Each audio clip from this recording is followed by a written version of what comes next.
Hello there. So guys, in this video, I'm going to show you guys how to assemble all your artwork into the template file, just to make sure everyone is on the same page for that. It should be pretty straightforward. It's what you've been doing for all the projects so far, but just as a reminder if anyone needs some last minute information on this. So here's the template file. I will attach this to the email so everyone has their own copy of this. There's another copy in the T drive at school if you guys want to use that as well. So this file is what you can use to assemble. So everything will need to be digital. All your sketches, thumbnails, workups, and studies all need to be scanned and digital. I sent an email earlier today about when the lab is open. If you're not able to get to the lab, you can take a picture of your sketches with your phone. Just make sure there's good lighting, make sure it's not blurry, and that will be a second option. But preferably you should be able to use a scanner in the lab to just stop by there and scan your sketches sometime over the next week. Alright, so here's the template file. Right now it has 10 artboards on there for you guys to display your work. So as you can see, each page has its own title here. So this is where you'll display your thumbnails, studies, reference photos, things like that. Okay. So for my project, I have a bunch of stuff in here. So I have thumbnail sketches, studies, different things. So here's some thumbnail sketches. So these here were scanned from my sketchbook, and now I have it as a digital file. So the easiest way to get that in there, just go over here to the thumbnail page and take this and drag it right in there. Alright, this is huge though, because usually your scans are a little higher resolution than the artboard pages, which is fine. Just make sure, remember, when you reduce something, hold shift and it locks the ratio of those sides. You don't want it to get squished like that. So any amount of thumbnails you have can throw in there. These are huge. Something like that. So I have 2 pages for thumbnails. You may not need both of them. At the end I'll show you how to delete an artboard page if you do not need them. Okay, so what else do I have in here? I have my workup sketches in here. Here's a workup sketch. So this is the one I was working from in the previous video. So I'll need to see those workup sketches. Where did it go? Here it is. So one of the workup sketches right there. Okay, so I will fill this in. Reference photos will go here. I have a number of different reference photos I can use. In here, there's a photo of the fish.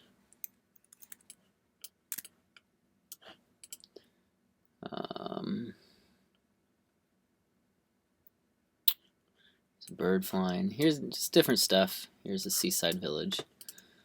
So different things like this that I use to help me draw the different things within my composition.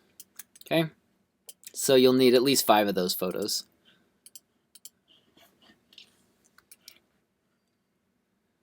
As I'm working on this, here it is, I'm realizing it's all on one layer. It might be easier for you to make a new layer. Call this one images. And the first layer, call this text. So have all the text, all the titles on one page. So I want to just select all these and move them up to the layer. So anything you select, remember, here's my layers panel. If I click this little blue dot, this indicates things that are selected. So right now I have these 3 images selected. You just click this little blue dot and drag it up to that images layer. So now they're on a new layer. I want this on the new layer as well. And those first thumbnail sketches. So I'll go back and select both of these. This blue dot in my layers, and I can drag it up there. I'm just going to lock the text layer for now until everything gets filled up. Okay, so let's go over a piece of final art. So here's my final art. Everything looks good. So just remember, clipping mask will be the final step I do here. I want to do that once everything is completely done. Not before that, because it's tricky to go back in and edit things that are in a clipping mask. And remember to work up your final art in their own file. So this is in its own file with just one artboard, as you can see. If you start working up multiple pieces of final art in this template, the file can get super large, and it's more likely to crash the program and lose a bunch of hard work that you guys have done. So I'll work up any final art in their own document with just one artboard, and then do a clipping mask at the end, which I'll show you here, and copy and paste it into that template. So anything that's going to be in a template needs to be or in a clipping mask needs to be unlocked. All my artwork's done here, so I want to put it in a clipping mask so it looks neat and ready for presentation. So I'm just unlocking all these layers that have artwork on them. I don't need this original sky, so I'll turn that off. Do I need it? No, it doesn't change anything. I don't need the background. I don't need that sketch either. So just all these layers will be the ones that will go in that template. Okay, so Control Y.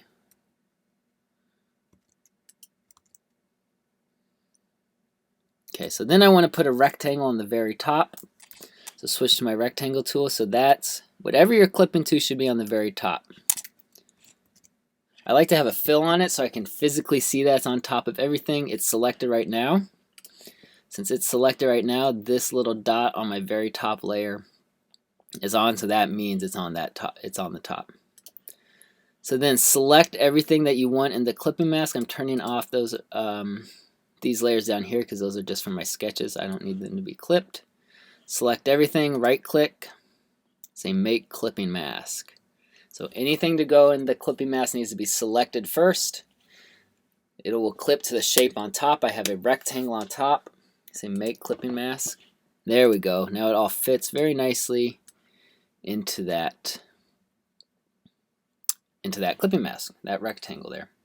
So now I can just take this Control C, go over to the template, go here to the page that says cover final art, and then hit Control V.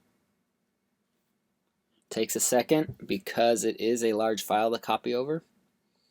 So let's hope nothing crashes here and it doesn't take too long. There we go.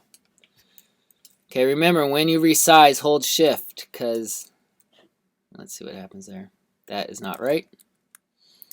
I'll undo. This is going really slow, so I'll show you guys how to save these as JPEGs as well, which if your computer's slow, if you find it's lagging, it will be because that artwork is too big. There we go. Center it. I'll show you guys the align tool to center things as well in just a minute, or maybe in the next video. It just needs a frame, so do that. I'm just putting a box around it with a stroke and no fill, and there. Now it's ready for presentation. So yeah, so you'll just slowly fill up these artboards with everything. The next video I'll show you how to save it all as a PDF. One piece of information you may need here is if you do find it was too large, you see how mine was lagging, and it's more risky that it may crash at that point if you have too much stuff in there. But a way to reduce that size is to save this here as a JPEG file. Then it's just an image file. It will be a lot smaller, and it will be an image file just like these other image files that are in here already. So to do that, once you've done your clipping mask, you say File, Export, Export As,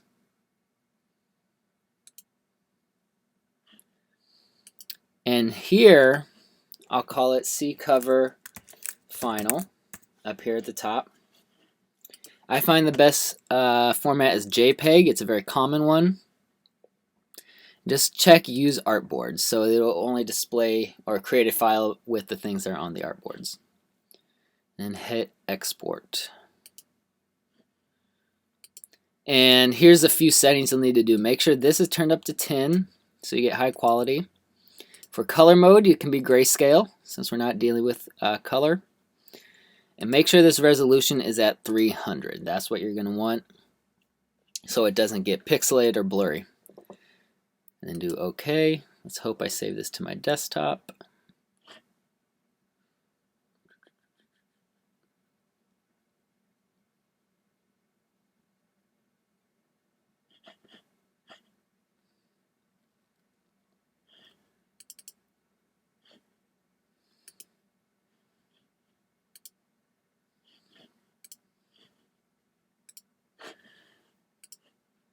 not sure where my file went, so I'm going to export it again as a JPEG.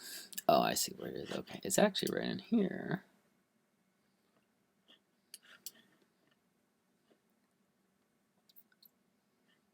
Here we go. There it is. So there's the final JPEG. So as you see, this is now just an image file. So make sure when you export it, you see where it's going. So it's going to my Old Man in the Sea cover folder. I could have also put it on the desktop or in the documents. So now this should be a little bit easier to drop this final art in there.